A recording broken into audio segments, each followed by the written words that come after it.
చాలా వరకు లెక్కలు కడుతున్నారు. 2019లోన 79.88% నమోదైంది. అంటే ప్రతిసారి కూడా ఒక లెక్కలనేవి చెప్తా ఉన్నారు. అంటే మీరు దాన్ని అంగీకరిస్తారా, విశ్లేషిస్తారా వేరే విషయం కానీ, అంటే పోలింగ్ పెరుగుతున్నప్పుడు అక్కడ ఉండే ప్రభుత్వానికి ఏదైతే ప్రభుత్వం ఉందో దానికి వ్యతిరేకంగా కావచ్చు, లేకపోతే దానికి అనుకూలంగా కావచ్చు, ఇలాంటి అనేక విశ్లేషణలు వెలువడుతుంటాయి. మీరేమంటారు? మీరనేది నిజము. కానీ మన దేశ ఎన్నికలను స్టడీ చేస్తే పోలింగ్ శాతాన్ని బట్టి ఫలితాన్ని అంచనా వేయడం అనేది సాధ్యం కాదు. There is no direct and correlation between voting percentages and the result.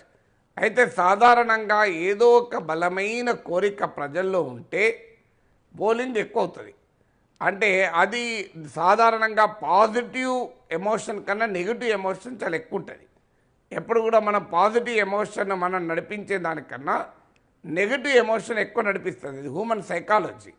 అందువల్ల ప్రభుత్వానికి అనుకూలమైన వేవ్ ఉన్నా ఓటింగ్ పెరుగుతుంది, ప్రభుత్వానికి వ్యతిరేక వేవ్ ఉన్నా ఓటింగ్ పెరుగుతుంది. అయితే సాధారణంగా అనుకూల వేవ్ అనేది పాజిటివ్ ఎమోషన్, వ్యతిరేక వేవ్ అనేది నెగిటివ్ ఎమోషన్. నెగిటివ్ ఎమోషన్ ఎక్కువ ఓటింగ్ను డ్రైవ్ చేస్తుంది కనుక సాధారణంగా ఓటింగ్ భారీగా పెరిగితే ప్రభుత్వ వ్యతిరేక ఓటు అనే సిమ్టమ్ ఉండాలి. కానీ ప్రభుత్వాన్ని గెలిపించాలి అనుకున్నప్పుడు కూడా ఓటు పెరిగే అవకాశం ఉంటుంది. ఇప్పుడు 2014తో పోలిస్తే 2019లో దేశంలో ఓటింగ్ పెరిగింది. మరి మోడీ ఓడిపోలే కదా, గెలిచాడు కదా. 2014తో పోలిస్తే 2019లో ఓటింగ్ పెరిగినా మోడీ గెలిచాడు.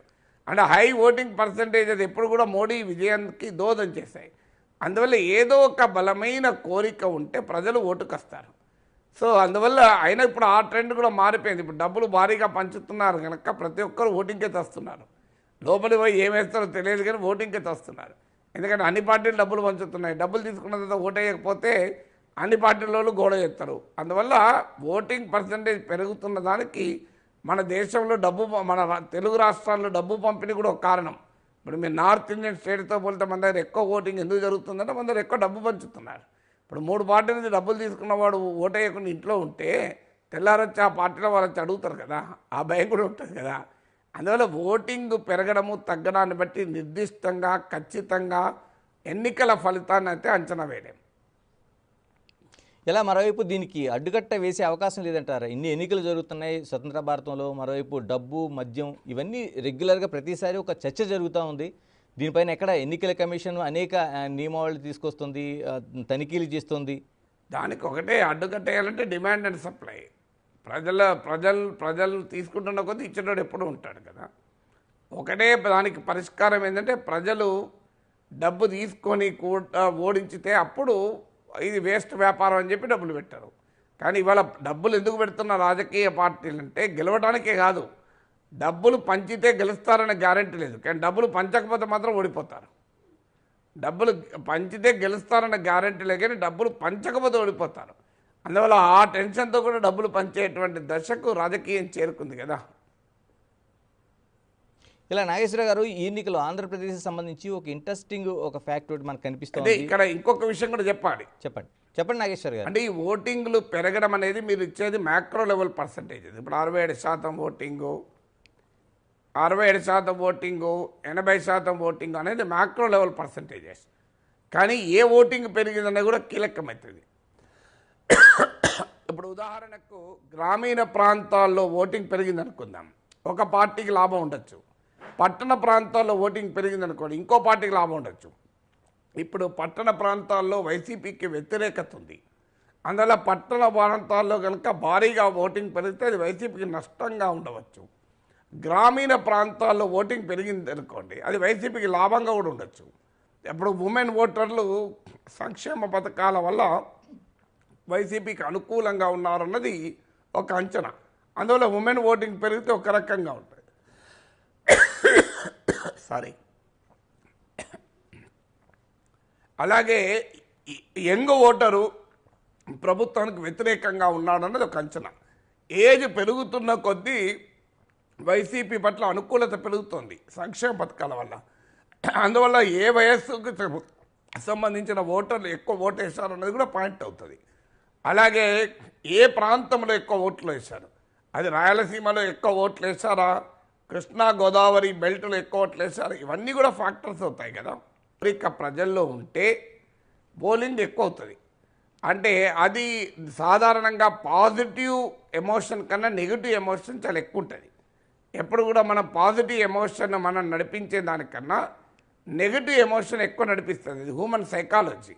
అందువల్ల ప్రభుత్వానికి అనుకూలమైన వేవ్ ఉన్నా ఓటింగ్ పెరుగుతుంది, ప్రభుత్వానికి వ్యతిరేక వేవ్ ఉన్నా ఓటింగ్ పెరుగుతుంది. అయితే సాధారణంగా అనుకూల వేవ్ అనేది పాజిటివ్ ఎమోషన్, వ్యతిరేక వేవ్ అనేది నెగిటివ్ ఎమోషన్. నెగిటివ్ ఎమోషన్ ఎక్కువ ఓటింగ్ను డ్రైవ్ చేస్తుంది కనుక సాధారణంగా ఓటింగ్ భారీగా పెరిగితే ప్రభుత్వ వ్యతిరేక ఓటు అనే సిమ్టమ్ ఉండాలి. కానీ ప్రభుత్వాన్ని గెలిపించాలి అనుకున్నప్పుడు కూడా ఓటు పెరిగే అవకాశం ఉంటుంది. ఇప్పుడు 2014తో పోలిస్తే 2019లో దేశంలో ఓటింగ్ పెరిగింది. మరి మోడీ ఓడిపోలే కదా, గెలిచాడు కదా. 2014తో పోలిస్తే 2019లో ఓటింగ్ పెరిగినా మోడీ గెలిచాడు. అంటే హై ఓటింగ్ పర్సంటేజ్ అది ఎప్పుడు కూడా మోడీ విజయానికి దోహదం చేశాయి. అందువల్ల ఏదో ఒక బలమైన కోరిక ఉంటే ప్రజలు ఓటుకు వస్తారు. సో అందువల్ల అయినా ఇప్పుడు ఆ ట్రెండ్ కూడా మారిపోయింది. ఇప్పుడు డబ్బులు భారీగా పంచుతున్నారు కనుక ప్రతి ఒక్కరు ఓటింగ్కే తెస్తున్నారు. లోపలికి పోయి ఏం వేస్తారో తెలియదు కానీ ఓటింగ్కే తెస్తున్నారు. ఎందుకంటే అన్ని పార్టీలు డబ్బులు పంచుతున్నాయి. డబ్బులు తీసుకున్న తర్వాత ఓటు వేయకపోతే అన్ని పార్టీలలో గోడ చేస్తారు. అందువల్ల ఓటింగ్ పర్సంటేజ్ పెరుగుతున్న దానికి మన దేశంలో డబ్బు, మన తెలుగు రాష్ట్రాల్లో డబ్బు పంపిణీ కూడా ఒక కారణం. ఇప్పుడు మీరు నార్త్ ఇండియన్ స్టేట్తో పోలితే మన దగ్గర ఎక్కువ ఓటింగ్ ఎందుకు జరుగుతుందంటే మన దగ్గర ఎక్కువ డబ్బు పంచుతున్నారు. ఇప్పుడు 3 పార్టీల నుంచి డబ్బులు తీసుకున్నవాడు ఓటు వేయకుండా ఇంట్లో ఉంటే తెల్లారొచ్చి ఆ పార్టీలో వాళ్ళు వచ్చి అడుగుతారు కదా, ఆ భయం కూడా ఉంటుంది కదా. అందువల్ల ఓటింగ్ పెరగడము తగ్గడాన్ని బట్టి నిర్దిష్టంగా ఖచ్చితంగా ఎన్నికల ఫలితాన్ని అయితే అంచనా వేయలేం. ఇలా మరోవైపు దీనికి అడ్డుకట్ట వేసే అవకాశం లేదంటారా? ఇన్ని ఎన్నికలు జరుగుతున్నాయి స్వతంత్ర భారతంలో, మరోవైపు డబ్బు, మద్యం ఇవన్నీ రెగ్యులర్గా ప్రతిసారి ఒక చర్చ జరుగుతూ ఉంది. దీనిపైన ఎక్కడ ఎన్నికల కమిషన్ అనేక నియమావళి తీసుకొస్తుంది, తనిఖీలు చేస్తుంది. దానికి ఒకటే అడ్డుకట్టేయాలంటే డిమాండ్ అండ్ సప్లై. ప్రజలు తీసుకుంటున్న కొద్దీ ఇచ్చేటోడు ఎప్పుడూ ఉంటాడు కదా. ఒకటే దానికి పరిష్కారం ఏంటంటే ప్రజలు డబ్బు తీసుకొని కూడా ఓడించితే అప్పుడు ఇది వేస్ట్ వ్యాపారం అని చెప్పి డబ్బులు పెట్టారు. కానీ ఇవాళ డబ్బులు ఎందుకు పెడుతున్న రాజకీయ పార్టీలు అంటే గెలవడానికే కాదు, డబ్బులు పంచితే గెలుస్తారనే గ్యారెంటీ లేదు. కానీ డబ్బులు పంచకపోతే మాత్రం ఓడిపోతారు. డబ్బులు పంచితే గెలుస్తారన్న గ్యారెంటీ లేదు, కానీ డబ్బులు పంచకపోతే ఓడిపోతారు. అందువల్ల ఆ టెన్షన్తో కూడా డబ్బులు పంచేటువంటి దశకు రాజకీయం చేరుకుంది కదా. ఇలా నాగేశ్వర గారు, ఈ ఎన్నికలు ఆంధ్రప్రదేశ్కి సంబంధించి ఒక ఇంట్రెస్టింగ్ ఒక ఫ్యాక్ట్ ఒకటి మనకు కనిపిస్తుంది. ఇక్కడ ఇంకొక విషయం కూడా చెప్పాలి. చెప్పండి నాగేశ్వర గారు. అంటే ఈ ఓటింగ్లు పెరగడం అనేది మీరు ఇచ్చేది మ్యాక్రో లెవెల్ పర్సంటేజ్. ఇప్పుడు 67% ఓటింగు, 67% ఓటింగు, 80% ఓటింగు అనేది మ్యాక్రో లెవెల్ పర్సంటేజెస్. కానీ ఏ ఓటింగ్ పెరిగిందనేది కూడా కీలకమవుతుంది. ఇప్పుడు ఉదాహరణకు గ్రామీణ ప్రాంతాల్లో ఓటింగ్ పెరిగింది అనుకుందాం, ఒక పార్టీకి లాభం ఉండొచ్చు. పట్టణ ప్రాంతాల్లో ఓటింగ్ పెరిగింది అనుకోండి, ఇంకో పార్టీకి లాభం ఉండొచ్చు. ఇప్పుడు పట్టణ ప్రాంతాల్లో వైసీపీకి వ్యతిరేకత ఉంది.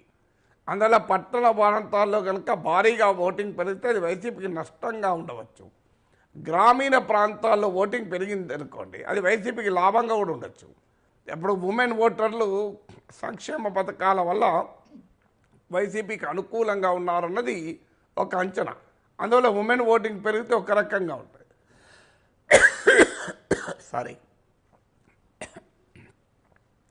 అలాగే యంగ్ ఓటరు ప్రభుత్వానికి వ్యతిరేకంగా ఉన్నాడన్నది ఒక అంచనా. ఏజ్ పెరుగుతున్న కొద్దీ వైసీపీ పట్ల అనుకూలత పెరుగుతోంది సంక్షేమ పథకాల వల్ల. అందువల్ల ఏ వయస్సుకు సంబంధించిన ఓటర్లు ఎక్కువ ఓటు వేశారు అన్నది కూడా పాయింట్ అవుతుంది. అలాగే ఏ ప్రాంతంలో ఎక్కువ ఓట్లు వేశారు, అది రాయలసీమలో ఎక్కువ ఓట్లు వేశారా, కృష్ణా గోదావరి బెల్ట్లో ఎక్కువ ఓట్లు వేశారు, ఇవన్నీ కూడా ఫ్యాక్టర్స్ అవుతాయి కదా. ఇలాగ మరోవైపు అదే మీరు చెప్తున్న దాంట్లోకి నేను వస్తున్నాను. దాదాపుగా ఇప్పుడు మనకి ఈ వివరాలు తీసుకుంటే చిత్తూరు జిల్లాలోన అంటే అర్బన్ ప్రాంతంలో దాదాపు